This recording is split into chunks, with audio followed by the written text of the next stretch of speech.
Thank you, everyone. As I said before, this is a lot different than Convention Hall in Asbury Park.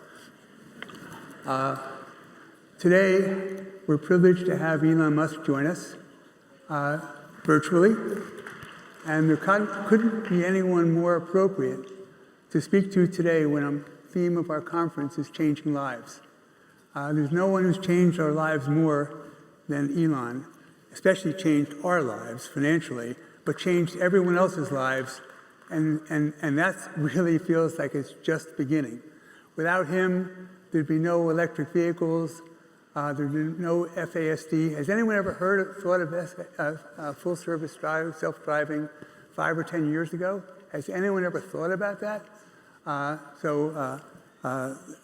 Reflyable rockets, no one has been able to do that before. Congratulations to Jeff Bezos for accomplishing it yesterday, first time. We've already done, 5,000 flights? And we have 9,000 satellites, I think it is, on the way to 15,000. So, and the people who did that for him, did it for Jeff, are people who used to work for SpaceX, but couldn't go fast enough for Elon, so now they went over to Bezos. So there would be no Starlink, no Refly, no Optimus.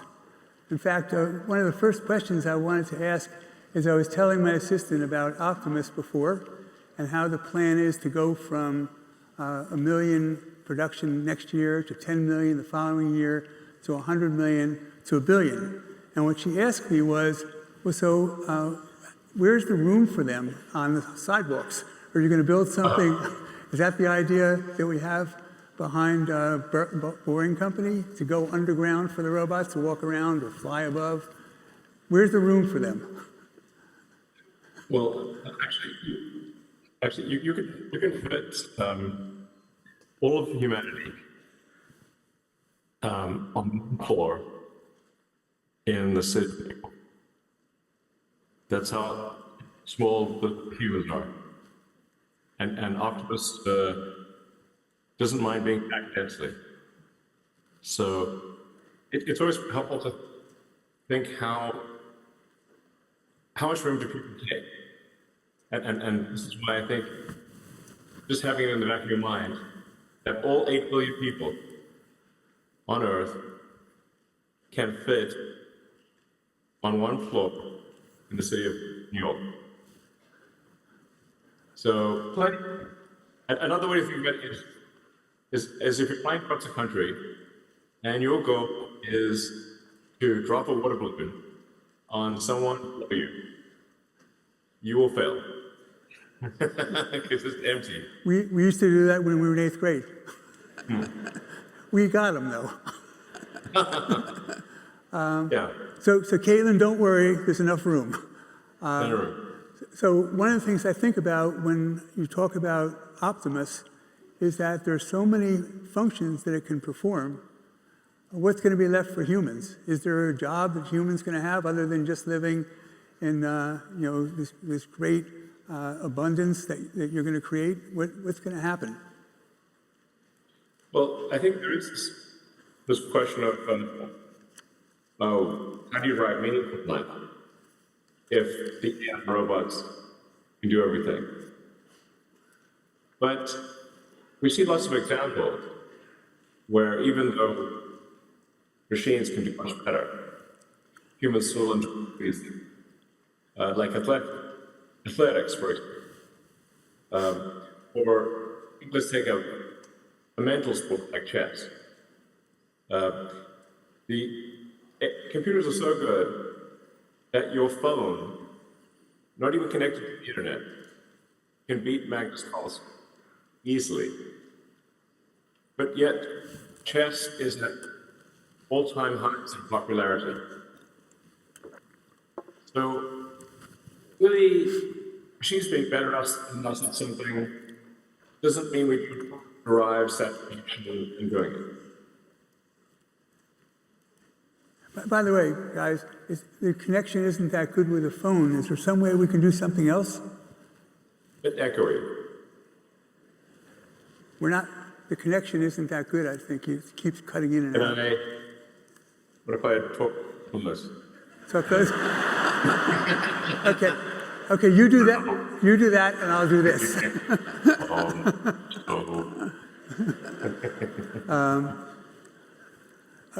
So the function. Feel like like that closer look at my nostrils. Sorry. The functions that you see these robots doing is what? What are they going to do? And why is that? How are we going to have 1 billion of them when we have 8 billion people? Look, it's going to take us a minute to make 1 billion robots. So, you know, they'll all do very similar. But I think we will, there will ultimately be billions of humanoid robots on Earth.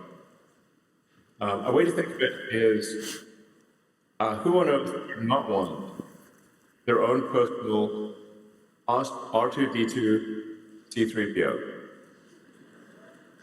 Like pretty much everyone wants, you know, C3PO, but even better. Like your personal helper buddy robot, it would be great. You could teach your kids, take your dog for a walk, get the groceries, you know, chat, you know, protect you when needed. Great.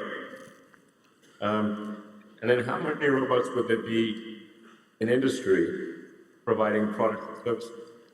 Probably 3 or 4 to 1 relative to humans, which suggests that total number of robots will be somewhere around maybe as high as 40 billion, maybe 30 billion robots. It's a lot. So the Japanese company, I think it's KUKA, those robots that are used in manufacturing are 50,000, 100,000, 150,000, and you're describing a robot that's $20,000. Do we have to have $1 million a year to do that, or 10 million a year to get to $20,000? And is that something that's going to be affordable for people? Are they going to be rented? Are they going to be purchased? Corporations, are we going to get some kind of carried interest once they buy them from us? How is that going to work? Or don't we have the model yet? Well, my rough guess is that the cost of goods sold, their labor and materials for Optimus, after we reach 1 million units of steady state production, so call it a year after reaching 1 million units a year, because it takes a lot of effort to improve the cost. But at that point, I would expect the labor and materials to be $20,000 to $30,000 in current year dollars. I think that's a pretty safe estimate. When you're improving costs, so with cars, your idea is that everything we buy from other people to use in our cars, we know exactly how much it costs. And therefore, we can tell someone how much we're going to pay for what we're buying from them. And if they're making too much, then we make that stuff ourselves. Is that the same kind of idea we have in this robots, where it should be much simpler to make than a car? Or am I wrong? Because of the hand. The hand is extremely complex. There are 50 actuators in the hand, in the hand and forearm. Actuator is the motor? Yeah, actuator is the motor, gearbox, and power electronics.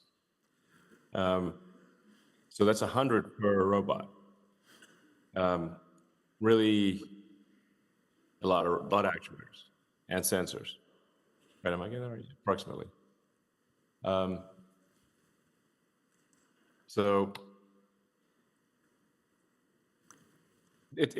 there's a lot of complexity. Why is that important? Why is it important that we have such a complex hand? So in order to do dexterous tasks, you have to have a hand with the sensitivity, precision, and degrees of freedom of a human hand. Because so something that we find easy to do, like pick up a screwdriver or turn a wrench, or even say thread a needle or play the guitar, actually require a lot of dexterity. One of the reasons we think we can achieve sustainable abundance, which is sort of the new sort of the revised version of the company's goal, because it was accelerate sustainable energy, which, as you mentioned, we've done that. Our new goal is sustainable abundance. So that's abundance for all, but in a way that is sustainable, that does not destroy any of the natural wilderness. How do we decide who gets what? Somebody wants to buy my house, they can just come in and start living there? Well, I'm not sure why. I mean, you do have a nice house, so I can certainly see the appeal. But the robots will be able to make anyone a house, and as long as you don't insist on it being in a particular location, you can have robots will be able to build you a castle if you want. So, but the reason for hand dexterity is you want to be able to do like surgery and precision medical actions. And so imagine a world where everyone has access to the best surgeons, literally everyone.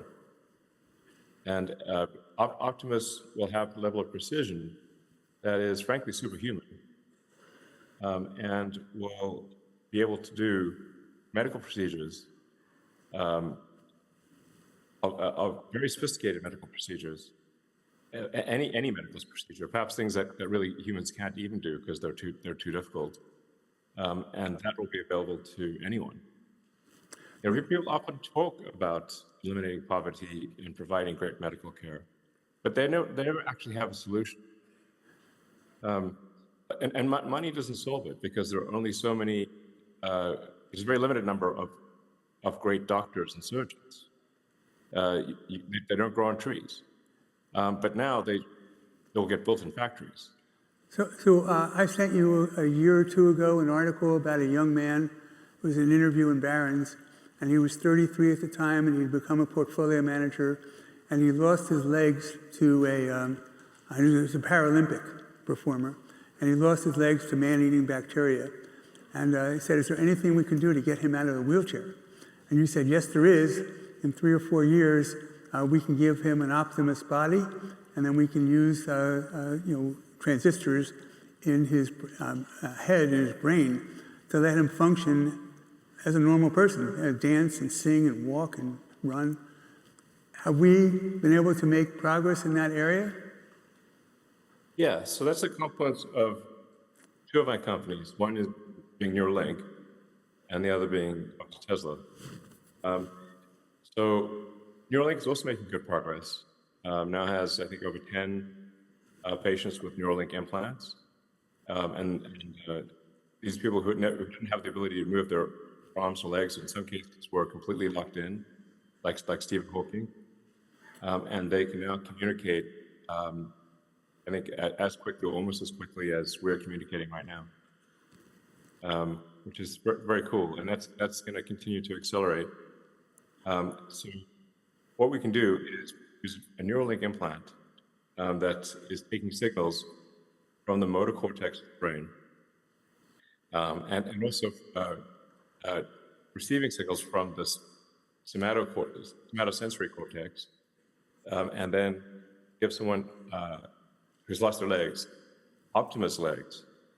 And so I mean, we're really getting like the $6 million man here. I mean, from back in the day. I don't know if you watched that show, but I watched it. I watched it. Yeah, I thought it was pretty fun. Yeah. You know? And we can actually give someone superhuman cyborg capabilities, like the $6 million man, but less than $6 million. Even in this day and age. I mean, $6 million back then was a fortune. These days, it's like nothing. But for much less than that. I mean, like for something that would be reasonable and affordable, it might be more like $60,000 type of thing. And you can take the signals from the Neuralink in the mind that would be transmitting to the legs and transmit those to the attached Optimus robot legs. and he would actually be able to run faster than a human, just like $6 Million Man. Your Neuralink sounds really exciting. Sounds unbelievably exciting. Let's switch to XAI. So 3 years ago, you were here, and you had either just purchased or about to purchase, Twitter, which you've renamed X, and you were widely criticized for that. And, Yes, it was. right? And in fact, you even mentioned here on stage that you didn't want to have anyone else be angry at you because you had enough people trying to kill you already. Yeah, totally. Right? So you were buying X, and it was $42 billion, I think, and you were in the process of raising money, and I called you up, and you hadn't called me to solicit me, and I called you up, and I said, I would like to invest with you $100 million in this, and it was $60 million for one of our funds and $40 million for me, and you said, really? I said, yeah. You said, Really? you said, really? And I said, yeah. And you told me that you thought I would make a double. And I said, well, I hope so. But to me, it felt like you made us $8 billion in Tesla, and it'd be not very appropriate if I didn't support this new venture that you were doing. So we invested. And then the day that we paid the money, we marked it down 70%. So, Oh man, this is how I know you're a true friend, Ron, because this is I do regard you as a true and trusted friend, and the test of friendship. I got more to the story. Well, It's a better ending. The test of friendship is who supports you when the chips are down and the times are tough and everyone's against you. That's a real friend, and that's you, Ron. Thank you. So we did invest that 100, marked down to 30, and then about a year later, we started getting phone calls from hedge funds who always seem to know things we're not supposed to know. Yeah, how do they do that? Right? And they started saying, I'd like to buy your stock for what you paid for it. And I said, I think I'd rather wait and stay in, which I did. And then changed the name to X and changed the configuration of the business. And then from that, you bought Twitter, and it came together in a social network along with this. And all of a sudden, we have a business that has incredible data. Did you buy this for the data that no one knew about, but the data with 600 million people talking with each other, so physical data that no one else has. And then you started Grok, which is based on our data, and everyone else doesn't have that, they got digital stuff. And then when they have Grok, then we need more data centers, and you're building those. And in a space of a very short time, less than months, you built a data center which is 4 times what is large as anyone else on the planet, 25,000 what other people had in CPUs, and we built it in GPUs, 100,000, more powerful. And then, now we're going to go to hundreds of thousands. But the bottom line is the investment that we made, we put up more money, and we have a total of $350 million invested over the past 2 or 3 years, and now it's worth $700 million. So everything you touch is like that. It's the most unbelievable thing I've ever seen. So everyone is investing in technology, and we are investing in the technology person, the best engineer on the planet. So thank you very much. So the vision is, the question is, did you buy X? Did you buy Twitter because of the data? Did you have all this in your head before you did it? Not really. No, I just bought Twitter because I thought it was having a negative effect on civilization, and just sort of pushing ideas that were anti-civilizational. It's sort of has been somewhat captured by the far left. That's it's fair to say the radical left. I mean, they wouldn't regard themselves as such, but it was captured by a group of people whose political beliefs are those of, deep blue San Francisco and Berkeley, which is about as left as you get in America. So that meant it wasn't a good forum for debate, because they suspended many people on the right, including the president, as you may recall, a sitting president, which is really unprecedented for precedent. So I think we need to have a public square where there's true freedom of speech, and freedom of speech is.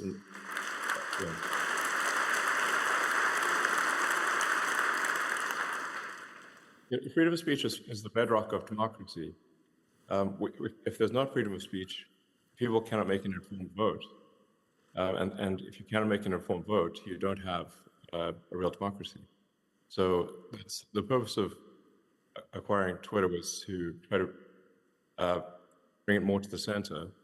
There have been no left-wing voices have been banned or anything like that, or suppressed. But what we're trying to do is give equal weight to all parts of the country, so that there can be a public town square where people can exchange ideas and hopefully not resort to violence. And I think that's fundamental to. I think it's one of the. Like I said, free speech is the bedrock of democracy. It's why it's the First Amendment, because people came from countries where if they could be killed or imprisoned for what they said. And in fact, this is happening all around the world as we speak, even in places like Britain.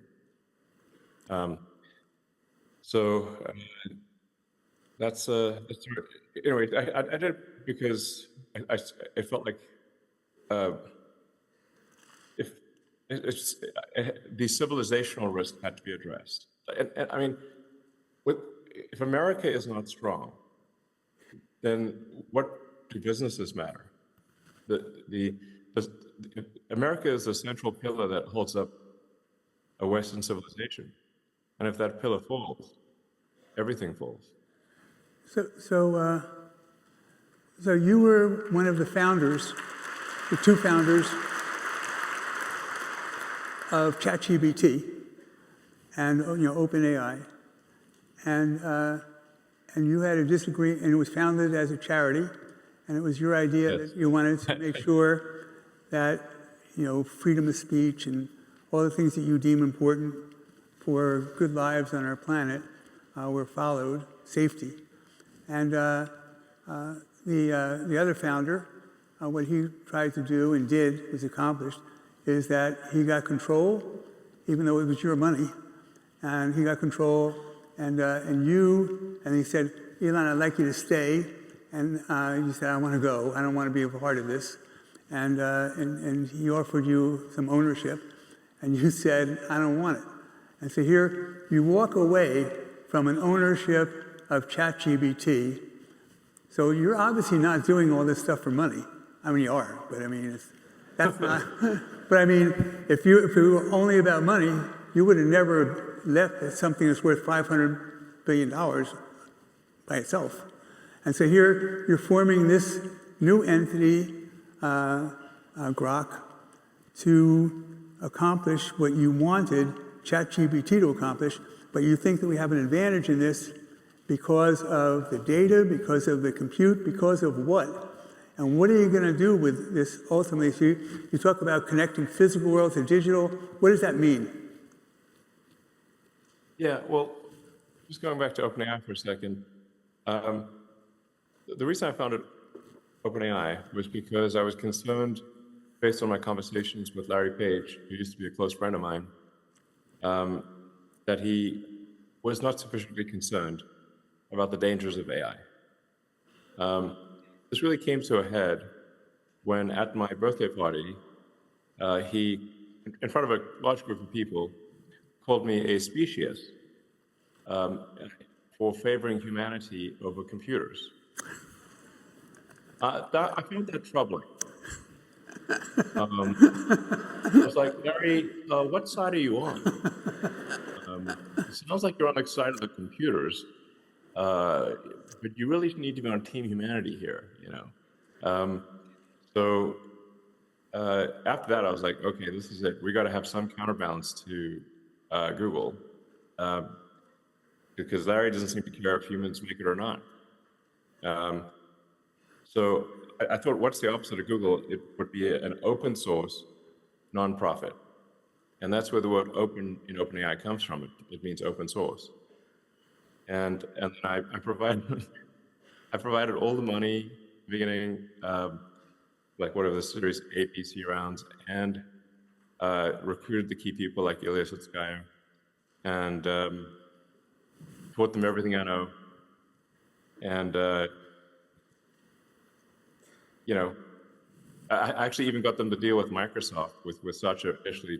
I got Satya to donate some time from Azure.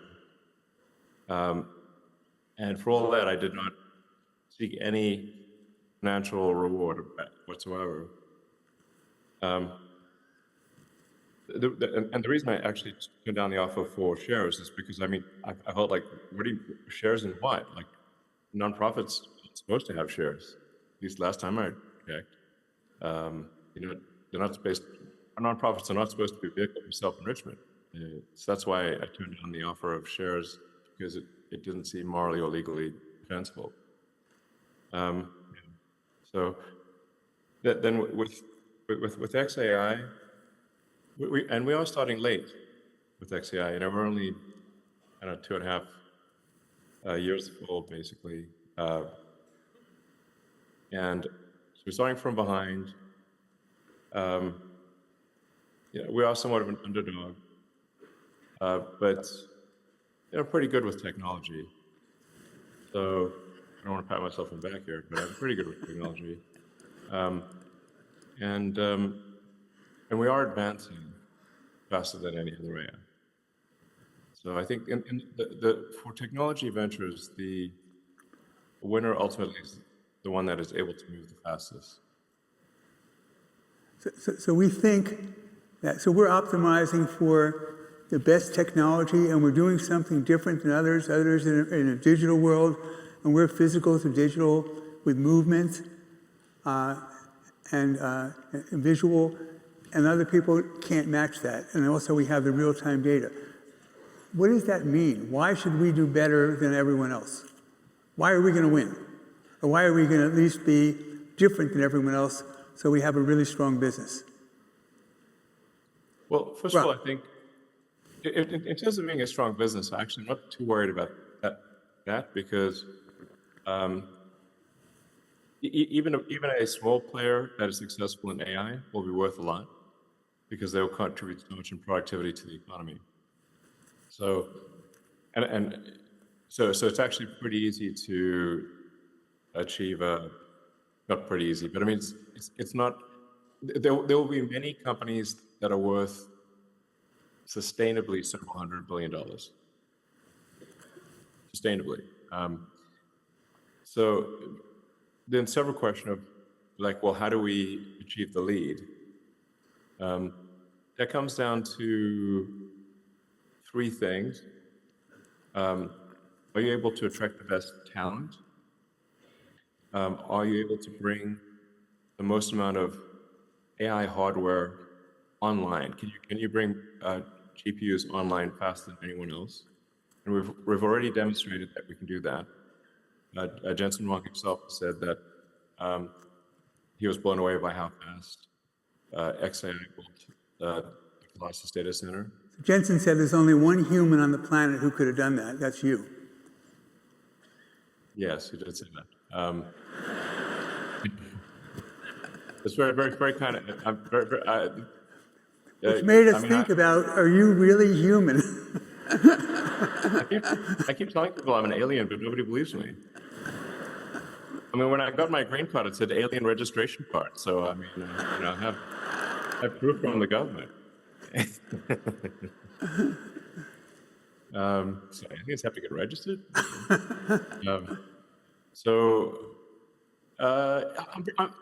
Let's say I've got some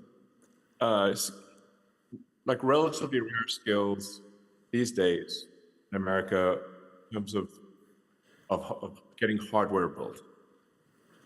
If you look at the the biggest successes in manufacturing in America since World War II, by far, are Tesla and SpaceX. Yeah. So to stay on Grok for another minute, so the idea of connecting physical and digital is that's different than digital figuring out who wants to buy what. We're doing something entirely different. Is that fair? I wouldn't say we're doing something entirely different. We're doing some things that are the same, some things that are different. But I'm just saying, like the elements that define success for an AI company are going to be, one, the talent, two, the hardware. How much AI hardware can you bring to bear? That's actually a very big deal. And we've shown that we're the best at doing that at XAI.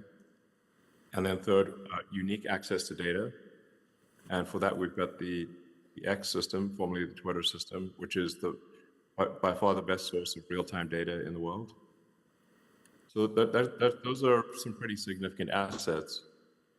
And I think we're going to come up with some very innovative ideas. When I have more ideas in my head than I know what to do with, frankly.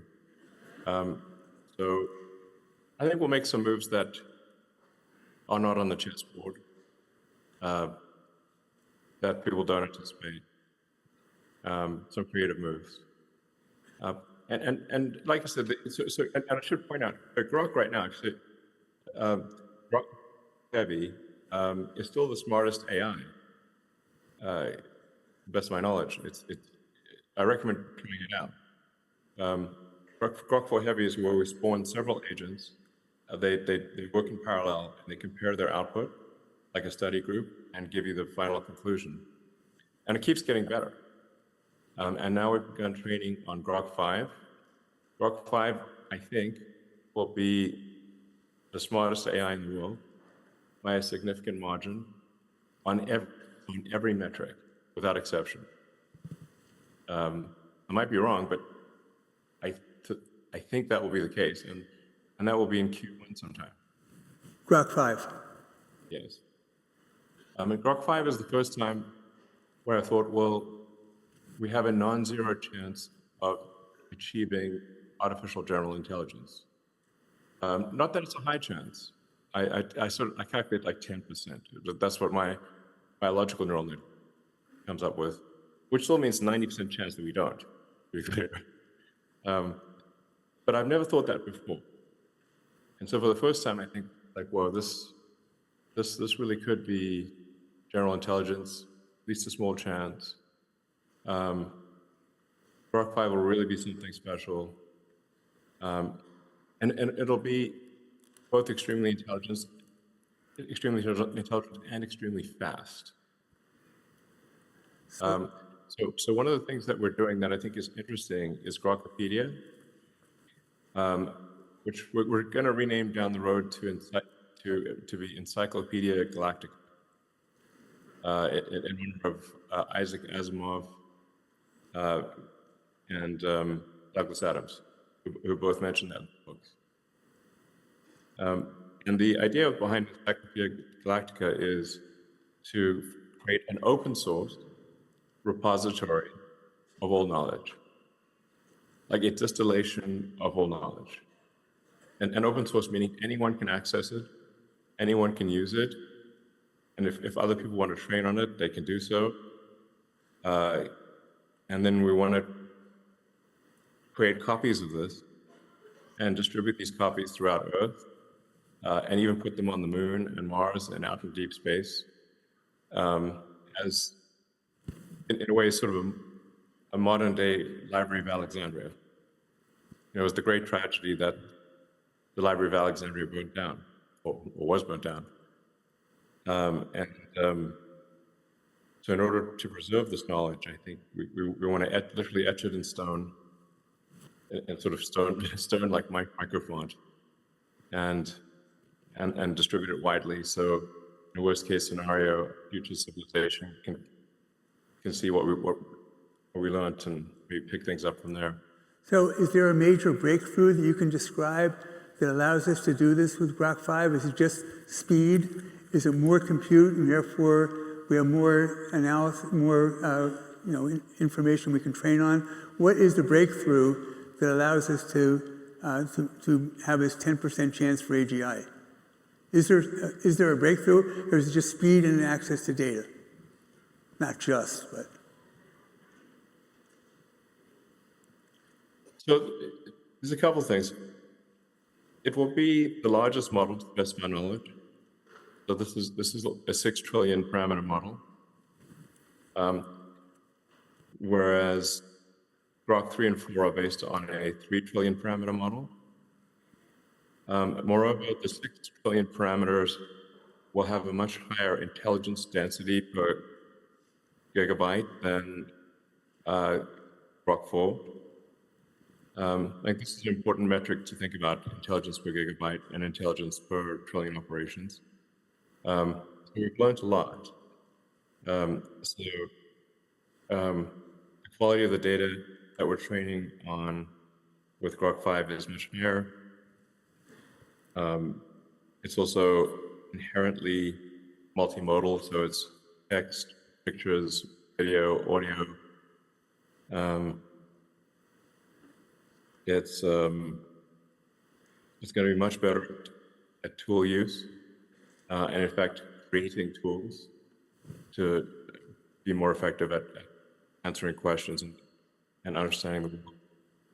Its vision will be extremely good. It'll have real-time understand real-time video, which is, I think, a really fundamentally important thing. None of the other AIs can understand real-time video.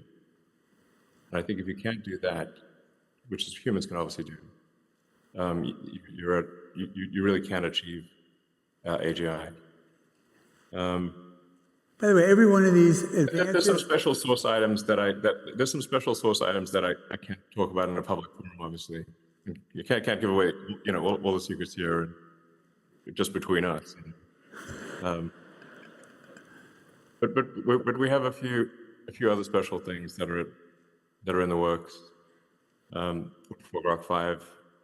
So it's really going to feel sentient. So, but there is no, with Grok 5, when you're talking about the advances, there is no limit.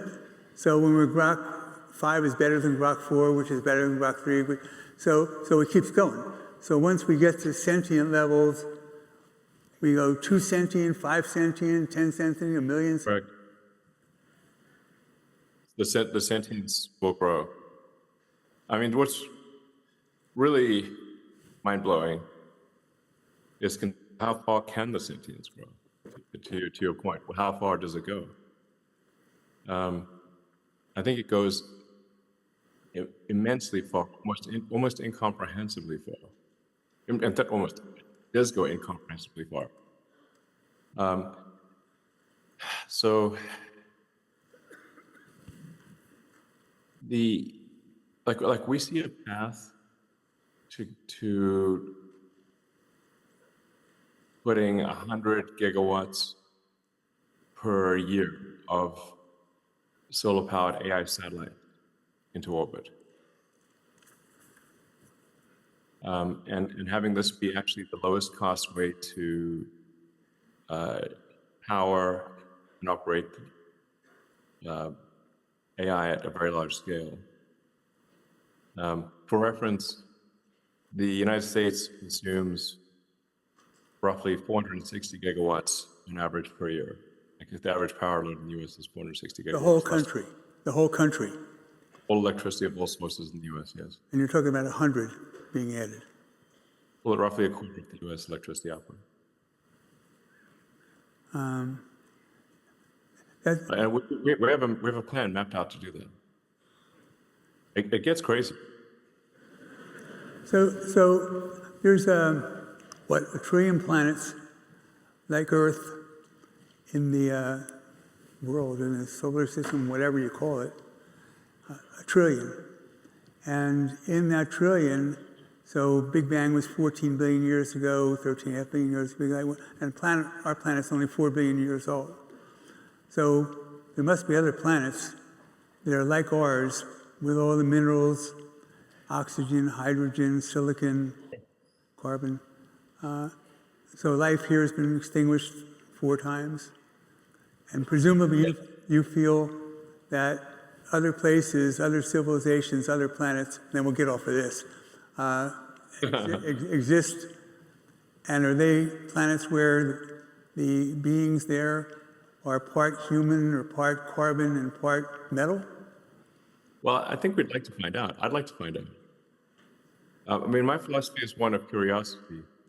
I just want to know what's going on in this universe. Is the standard of physics correct about the beginning of the universe? Is heat death the end of the universe? Are there other alien civilizations? Can we talk to them? And what questions should we be asking about reality that we don't know to ask? So that's my motivation, is to expand consciousness to better understand the universe. So let's go away from the universe, back to Tesla again. As you said that... Got to be back on the ground here. Back on ground. And so you said that our expertise is in making things better, faster, cheaper than other people. And when I started investing in Tesla, when we started investing in Tesla, you were telling us that it's the machine that makes the machine that's most important. The machine that makes, so you were into machine learning, machine technology then, which is 15 years ago. And and now the average car, I think, is 50 minutes or 50 seconds, 40 seconds, 60 seconds, and we're now 35 seconds. Every 35 seconds, the car rolls off. And then you say that we're going to get down to 10 seconds, and you said it's a possibility we can go to 5. 5 seconds, every car is rolling off a line. How's that happen? I certainly see a path to achieving a roughly 5,000 millisecond cycle time, or 5 seconds, which is that's only really walking speed. That's like sort of a fast walk. 1 meter per second is a fast walk. The car is less than 5 meters long. So 5 second cycle time, the cars will be exiting the line at walking speed. So you can run away from them. It's not going to be like they're coming out like bullets or something. But as a rough rule of thumb, there's it's 10,000 minutes in a week. If you run a 24/7 operation, and you get let's say 10 cars per minute, you've got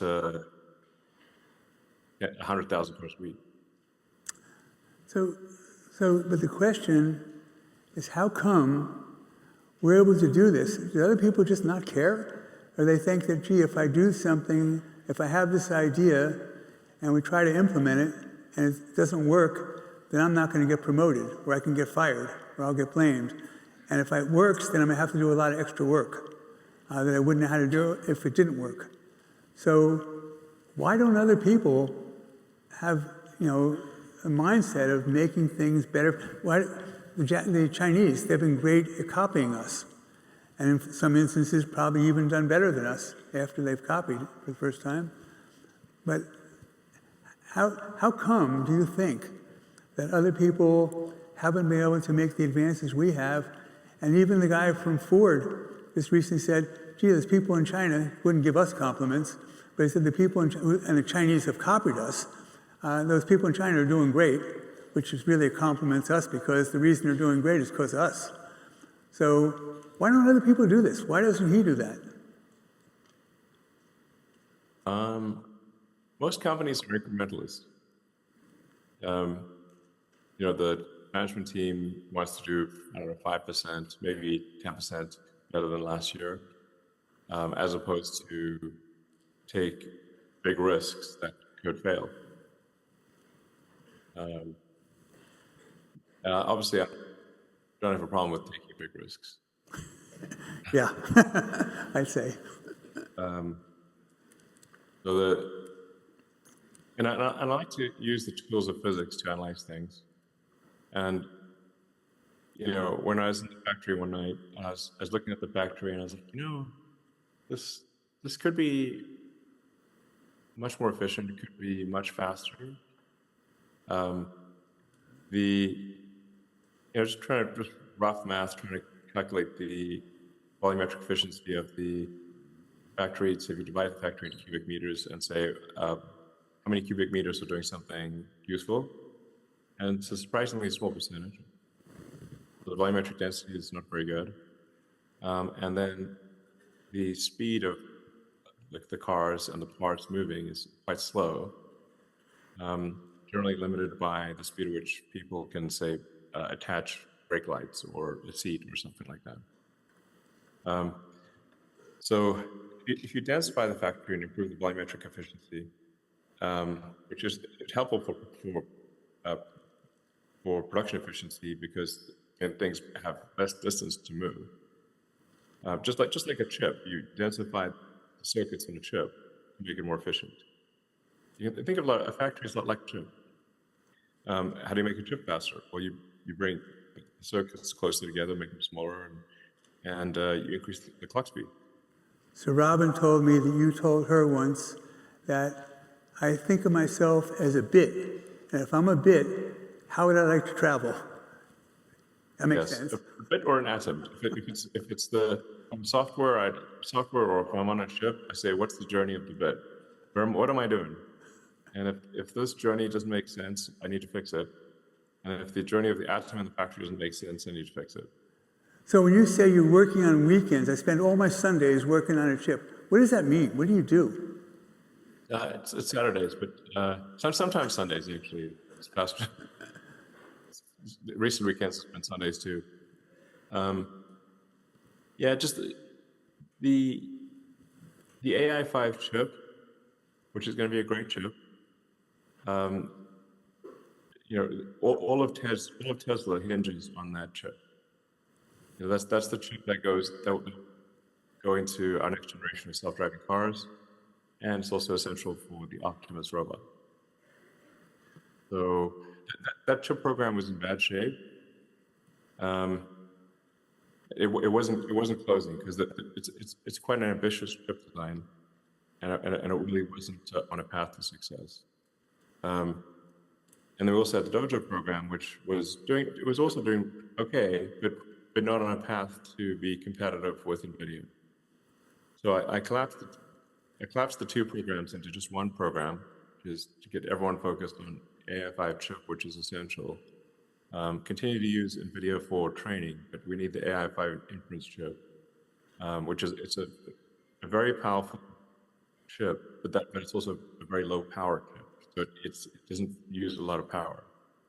So its performance per watt is extremely good. We think it's probably going to be at least 2 to 3 times better than NVIDIA in performance per watt at the inference level in the car and the robot. And I don't know, 10% of the cost of an NVIDIA chip, something like that. So these are very important numbers to achieve, and I had to get the chip program back on track, so put an immense amount of time into it.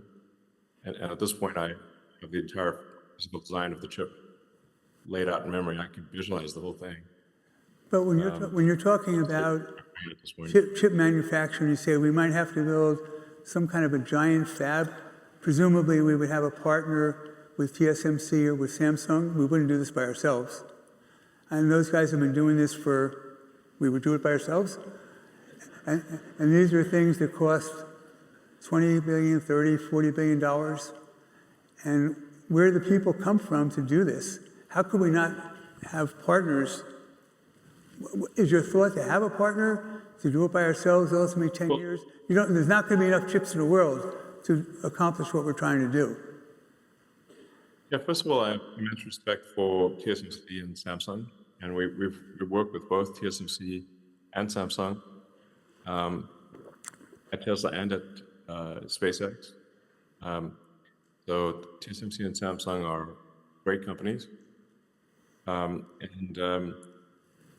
we want them to make our chip as quickly as they can. and scale up to as high as possible volume that they're comfortable doing. But it doesn't appear to be fast enough. When I ask how long will it take from start to finish to get a new chip fab built, they tell me five years to get to volume production. I'm like, 5 years to me is an eternity. My timelines. To me too, by the way. 1 year, 2 year, and at year 3, scale it reels to infinity. So I can't even see past 3 years.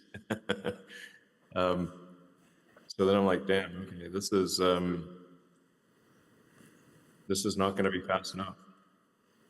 So now, if they change their minds and say, yeah, they're going to go faster, and they want to provide us with, 100, 200 billion AI chips a year in the time frame that we need them, that's great. But how could they not, when they know that we're demand and we are going to use the product in our own product? How could they not want to be our supplier? Or how could they not want to be partners with us? I don't understand. No, well, they are partners. We're using both TSMC. I mean, to really expand capacity tremendously. Why don't they do that? From their standpoint, they are. Because we'll be using TSMC Taiwan, TSMC Taiwan, TSMC Arizona, Korea, Samsung, and the Texas fab, Samsung. So we've got 4 fabs going.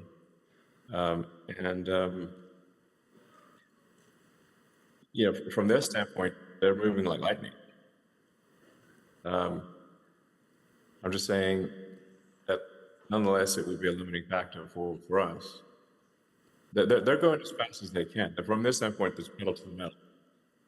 They've just never had someone a company without sense of urgency. So that's like, man, it might just be that the only way to get to scale at the rate that we want to get to scale is to build a really big fab.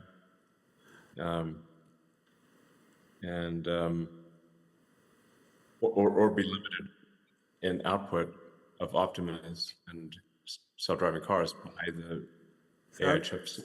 Obviously, you're not going to do that. Right? Those are 2 choices. To go to FSD, we don't have too much more time, but FSD, full self-driving, we're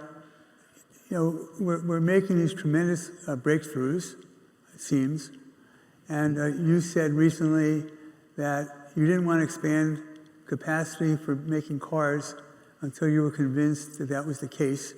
You are now convinced that's the case. And yes. Again, here, we're making these exponential leaps in these cars. And you said that a very large percentage of people who've actually paid for full self-driving don't use it and have never tried it before. Yes, that's pretty wild. How are we doing? Try something, you want to try it type of thing? Yeah, it's amazing. Yeah. So we're now kind of insisting with customers for safety reasons that we demonstrate full self-driving, because the numbers are unequivocal at scale that with now over 10 billion miles driven, that it's 4 times safer on full self-driving than not. So it's actually a big improvement in safety. And so at this point, we're just insisting that we at least demonstrate self-driving to customers so they know how to use it and turn it on for safety reasons. So it drives, full self-driving drives just like a person, as opposed to having to code to look for every circumstance that would happen. And you had this is a fire truck in front of us with a bicycle attached to it, or someone walking his dog while he's driving along. They have to identify everything with a code. What AI does, what we do, is as I understand it, is to make sure that it's just like us. Is that fair?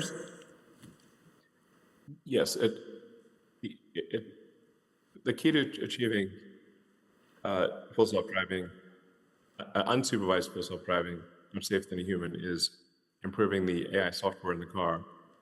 We're confident that the AI hardware, that's a chip that we designed, currently made by Samsung, is capable of achieving a safety level unsupervised, meaning if you're asleep in the car, at least 2 to 3 times that of the average driver, maybe more. And then with AI5, we think you can achieve probably a 10x improvement in safety. So these are really big deals. I mean, I think these are very profound things that I'm saying here. And I really encourage people to go out there and try Tesla self-driving and see it for yourself. And you can just go to any Tesla store; they'll show it to you. You know, it's not a secret. See, everyone here, you're benefiting if you try this and then buy it. But once you try it, you're going to buy it. So you should try it.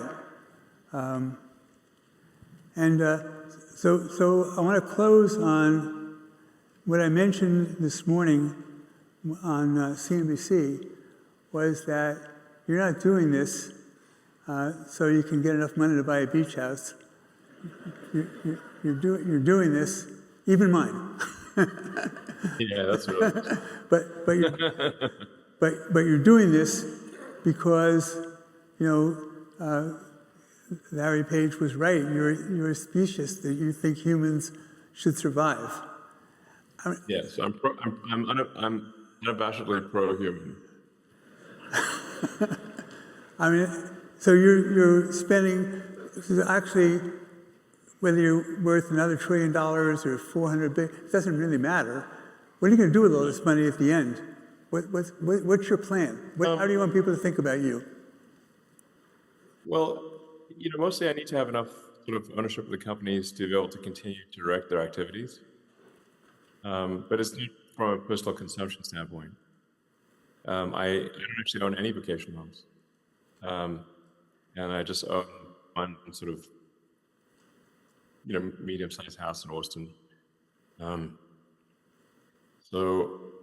actually, I should say a tiny house at Starbase that I've bought for $50,000. I've seen that house. It's tiny. Yeah, but actually, people, like friends of mine have come to visit, and they thought I was kidding. I'm like, no, it's real. I bought it for $8,000, but I've done a lot with the place. Artificial turf in front, little white picket fence. Yeah. So, but like I said, with AI and robotics, there will be abundance for all. So people actually, in fact, in a benign scenario, there's going to be an interesting threshold that AI passes, AI and robotics pass, where it's run out of things to do for humans. Just literally, it's completely satiated all human wants. And then I guess it'll have to start thinking about what to do for itself, or I don't know. But you know, overall, I want to take the set of actions that expand consciousness into the future, so that the scope and scale of consciousness grows tremendously, and that we explore other star systems, like in Star Trek, go places nobody's ever gone before, and find out if there are existing alien civilizations, or maybe there's a long dead alien civilization, and we can look through their ruins and try to understand what they were like, and just generally understand the universe. Where are you now, right now? I'm in Silicon Valley. Thank you very much for today. Welcome.